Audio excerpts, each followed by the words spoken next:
में गुंडाई माफिया। हाँ, मैं राम भक्त हूँ, जय श्री राम भक्त नहीं हूँ। मैं सनातन हूँ, मैं हिंदू नहीं हूँ। मैं राम जय श्री राम नहीं कहूँगा। तो दोस्तों फिर से आ चुका हूँ एक वीडियो को लेकर। दोस्तों प्रज्ञा मिश्रा जो कि एक सच्ची पत्रकार जानी जाती है, दोस्तों उन्होंने यूपी के अंदर लोगों से सर्वे किया कि अब की बार मोदी आएगा या बीजेपी।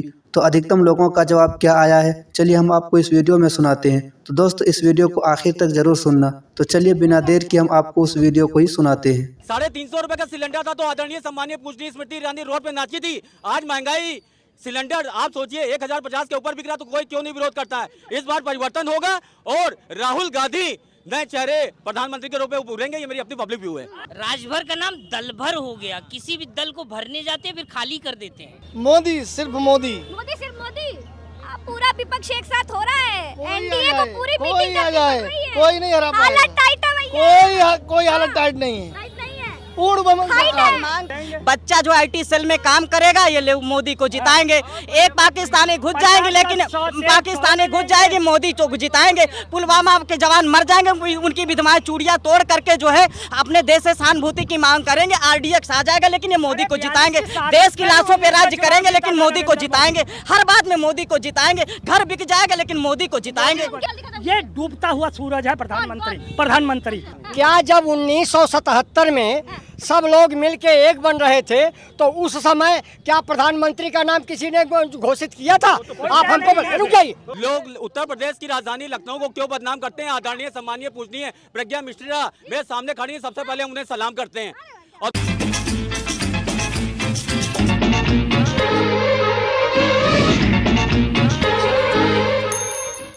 मोदी जी पूरे देश के भ्रष्टाचारियों को अपने में मिला रहे हैं। वो क्या है, दोहरा चरित्र है ना। मोदी जी उंगली पे गिनाए थे जितने देश में भ्रष्टाचारी हैं उनको मैं जेल भेजूंगा और जेल भेजने और उनकी संपत्ति जब्त करूंगा, लेकिन उनको मुख्यमंत्री उप मुख्यमंत्री का पद से नवाजने जा रहे हैं। ये कौन सा मोदी जी का संविधान है, कौन सी नैतिकता है?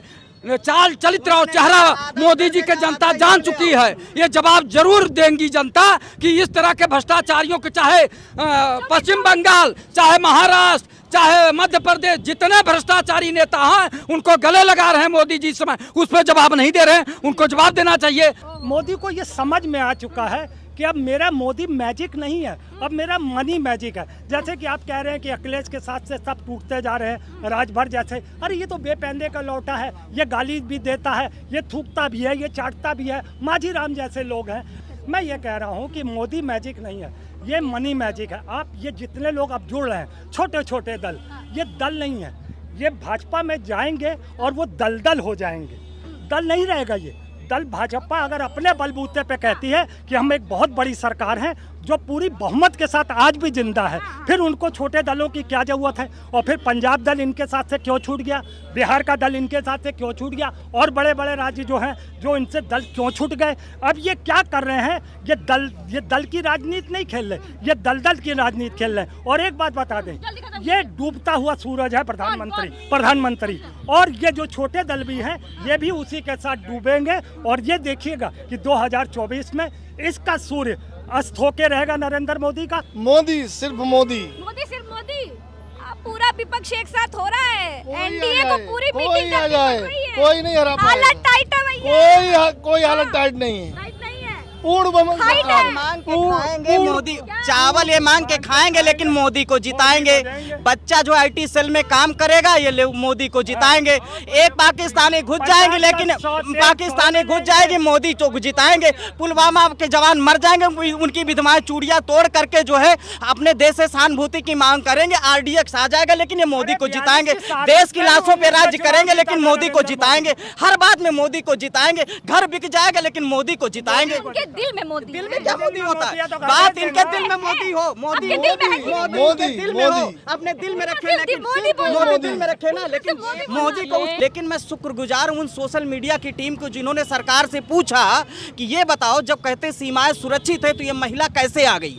तो लोग कहने लगे कुछ में कि भाई महिला आ गई, मुझे दया दृष्टि है। तो मैं फिर सरकार से उसमें सवाल करना चाहता हूँ, अगर आपको इस महिला के प्रेम के प्रति या उसकी जान की अपेक्षा है तो ये बताइए, भारत और पाकिस्तान के बीच में जो हमारा हमारा जवान गोली खा रहा है, उसकी जो विधवाएं हैं, उसके जो बच्चे अनाथ हुए हैं, तो क्या उनकी विधवाओं से उन सेना के शहीदों का अपमान नहीं कर रहे नरेंद्र मोदी? लेकिन नहीं, पुलवामा की तो बात छोड़ दी, अभी जो ज्वलंत मुद्दा है, लेकिन विपक्ष जो है इसमें कान में उंगली डाल करके बैठ चुका है। मैं डायरेक्टली कह रहा हूँ, डायरेक्टली कह दो, शुद्ध भारती के साथ अगर ईमानदारी से चुनाव हो, इमोशनल ड्रामा से चुनाव न हो, तो प्रधानमंत्री देश के सबसे कमजोर प्रधानमंत्री इस समय है, लेकिन विपक्ष उसको भुना नहीं पाएगा और ये साम दाम दंड भेद करके इमोशनल करके फिर नरेंद्र मोदी जीत जाएंगे।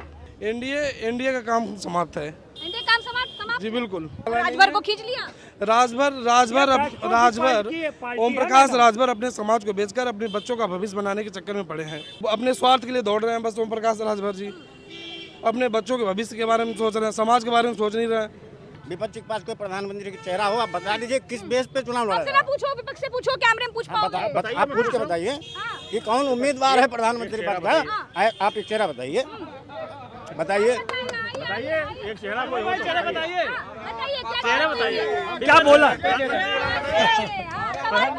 प्रधानमंत्री का नाम बताइए, क्या चीज का प्रधानमंत्री कौन है? मैं बता रहा हूँ। क्या जब 1977 में सब लोग मिलके एक बन रहे थे तो उस समय क्या प्रधानमंत्री का नाम किसी ने घोषित किया था? आप हमको रुक जाइए, पिछली बार भी रुक जाइए एक मिनट। आप हमको एक लाइन बता दीजिए। मिश्रा जी, आपको मैं फोन किया था बीच में, आप उठाई नहीं। अच्छा, दूसरी चीज ये कि जो आज का परिवेश है, इस परिवेश में ये मान के चलिए कि ये शायद जो वर्तमान सरकार है शायद 150 से 200 के बीच में ही रह जाए, इससे ज्यादा नहीं। 100 से 150? हाँ बस। ऐसी बातें 17 में किए, 19 में किए, 22 में किए, फिर 24 के लिए कर रहे हैं। क्या चीज? रुक जाइए, हम बड़ी खुशी मिल रही है, अभी आएंगे तो वहाँ नहीं बोलोगे। सवाल देखिए, सवाल आपने खड़ा किया, ठीक है। ये 27 नहीं, अडवाणी को इन्होंने विराम लगा दिया 72 के बाद है। बीजेपी के जितने पुराने नेता थे सबको 72 के बाद ये विराम लगा दिए। अब रुक जाइए ना, या तो बात काटिए मत।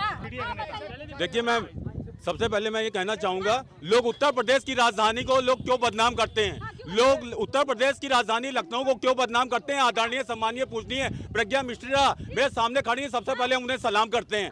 और दूसरी बात मैं कहना चाहूँगा, परिवर्तन ही संसार का नियम है। कोई पार्टी अगर सत्ता में है, उसने 9 साल राज किया, लेकिन वो ये भी तो सोचे कि बेरोजगारी महंगाई कितनी होती जा रही है। 350 रुपये का सिलेंडर था तो आदरणीय सम्मानीय पूजनीय स्मृति ईरानी रोड पे नाची थी। आज महंगाई सिलेंडर आप सोचिए 1050 के ऊपर बिक रहा, तो कोई क्यों नहीं विरोध करता है? इस बार परिवर्तन होगा और राहुल गांधी नए चेहरे प्रधानमंत्री के रूप में उभरेंगे, ये मेरी अपनी पब्लिक व्यू है। राहुल गांधी से बहुत उम्मीद, राहुल गांधी से 350 का सिलेंडर था और महंगा हुआ कि नहीं हुआ? महंगाई कहाँ से कहाँ पहुँच गई है? यदि भारत के पत्रकार तो फिर सुनो, तो बात तो सुनो, तो फिर अखिलेश यादव जी के साथ जो लोग आते हैं वो छोड़ कर भागे जा रहे हैं भैया। यही तो पहले बीजेपी में गए थे, क्यों छोड़ के चले आए बीजेपी को?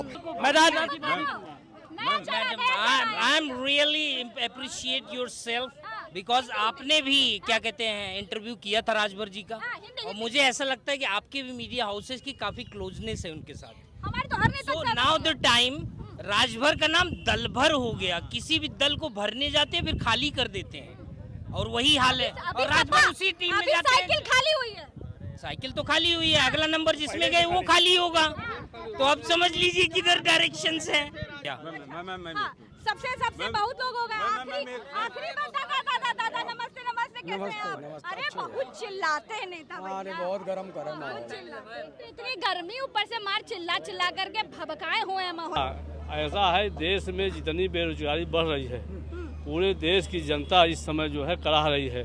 अब विश्वविद्यालयों की फीस जो है 50 गुना दुगनी कर दी गई है। जो है गरीबों के बच्चे पढ़ नहीं पाएंगे। जो है देश की जो हालत है, 9 साल से देश की जो हालत है, सर जी, जो है लोग बेरोजगारी की ओर बेतहाशा बढ़ते जा रहे हैं और ये वाही लूट रहे हैं देश के लिए। बहुत इम्पोर्टेंट वाही लूट रहे हैं। बहुत इम्पोर्टेंट प्रभाव ये साफ हो जाएंगे जो है अगर ईमानदारी से टिका। यही बात देखो 19 में कहे, यही बात 22 में कहे, साफ तो नहीं हुआ। मैं कह रहा हूँ कि ये जो है ईवीएम हटा दे, ये 10 सीट नहीं पाएंगे पूरे भारत में। अगर ईवीएम इतना दोषी है तो दिल्ली और पश्चिम बंगाल, कर्नाटक और हिमाचल जीते हैं, मिजोरम जीते हैं, तो कौन जिम्मेदार है बताए ना। ये तो अपने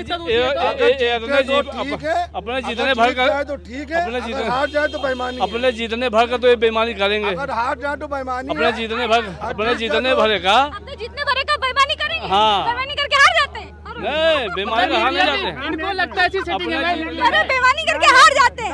अरे बोलिए, आप सब अपनी राय रखिए। अरे ये राय मैं आपको देख के आ गया, नमस्ते, देख के आ गया, टीवी पर देखता हूँ, बड़ा बढ़िया डिबेट आप करा था, देखा। कह रहे भाजपा बेईमानी करके हार जाती है। हम लोग अनुप्रियावादी है जी, अनुप्रिया पटेल जो निर्देश करती है वही करते हैं। चलिए, आप तो भाजपा के साथ हैं, लेकिन जो है हम ये पूछ रहे हैं कि क्या कारण है कि विपक्ष जो है एकजुट हो रहा है और इधर भाजपा एनडीए पूरी गठबंधन कर रही है एनडीए को मजबूत करने के लिए, कोई प्रभाव पड़ेगा? उससे कोई फर्क नहीं पड़ेगा, कोई फर्क नहीं। अब तो हमारे साथ राजभर आ गए और दारा सिंह चौहान आ गए। पहले तो राजभर कहते थे कि घंटा बजवाएंगे। इधर इधर आ जाइए, गाड़ी चली, इधर आ जाइए। वो घूमते रहते हैं इस दल उस दल, वैसी बात नहीं है। तो तमाम नेताओं का तो काम है, लेकिन पूछ रहे हैं कि क्या भैया, राजभर को बुला लिए, तमाम लोग को बुला लिए, केशव देव मौर्य को बुला, उधर विपक्ष की मीटिंग चलती है तो दुगदुगी बढ़ जाती क्या? राजभर को बीजेपी की नीतियाँ अच्छी लगी होंगी, इस नाते वो चले आए। पहले तो छोड़कर आते, कहते जो है पिछड़ों की आवाज नहीं है, उठाती है भाजपा। राजनीति में सब होता रहता है, ये सब होता रहता है, कौन क्या कहा का लोग भूल जाइए, ये सब पॉलिटिक्स में चलता रहता है। अखिलेश यादव के कौन से कांटे काटे जो आते सब छोड़ कहे जाते हैं?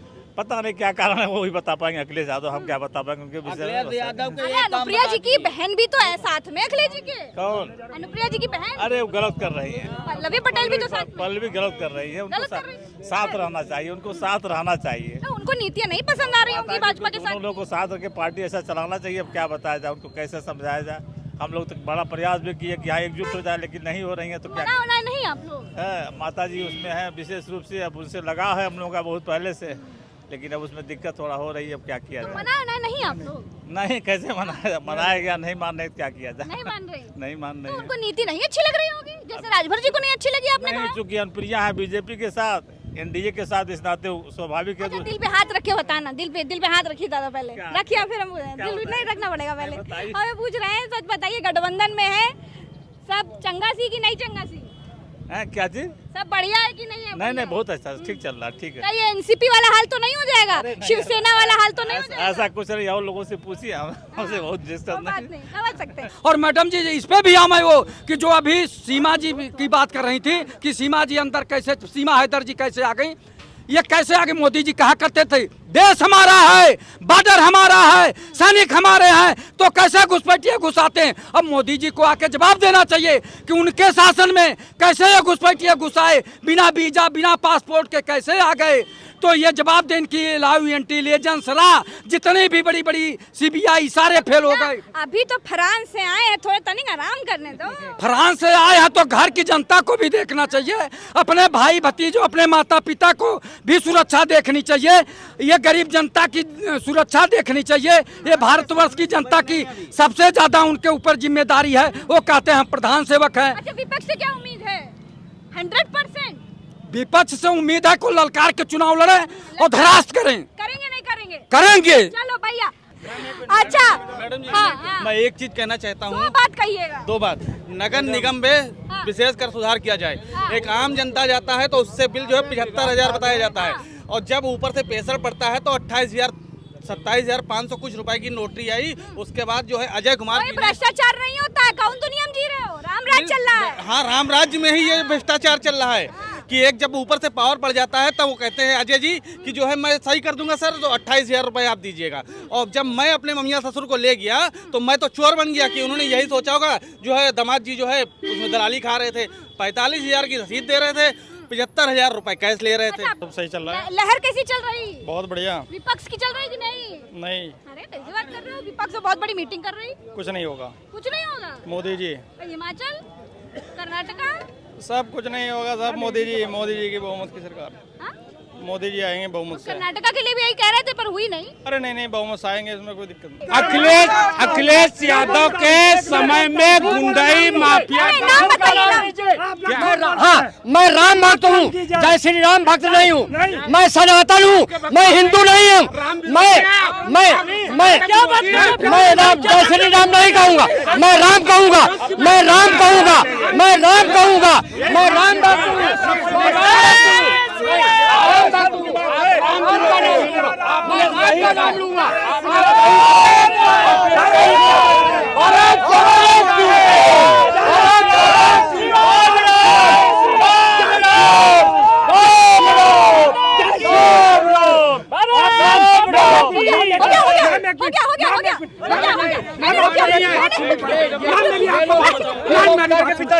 मेरी बात सुनिए पड़ेगा प्लीज मैम, एक मिनट। खुदा भगवान के लिए एक मिनट, भगवान के लिए, भगवान के लिए एक मिनट मैम, मैं माइक पे बोल देता हूँ। ये लोग कहते हैं बीजेपी वाले जय श्री राम बोलो, ये मोदी तो खुद तो है ही अभी भी छोड़े हुए। ये चाहता है, सुनिए पूरी बात तो सुनिए, ये चाहता है राम को भी सीता से अलग कर दिया जाए, तो हम जय सिया राम बोलेंगे, जय श्री राम नहीं बोलेंगे। भैया नेताओं के बीच में बात करना बहुत मेहनत का काम है। हम ये बता रहे हैं यहाँ पर बैठ कर, यहाँ देखिए हमारी उधर चर्चा चल रही है, यहाँ अलग चल रही है। मुद्दा हम ही छेड़ते हैं, बाकी सब खेलते हैं। तो इस वक्त हम उत्तर प्रदेश की राजनीति में क्या क्या होने वाला है, क्या क्या हो रहा है, इसको लेकर के लोगों के बीच में आए थे,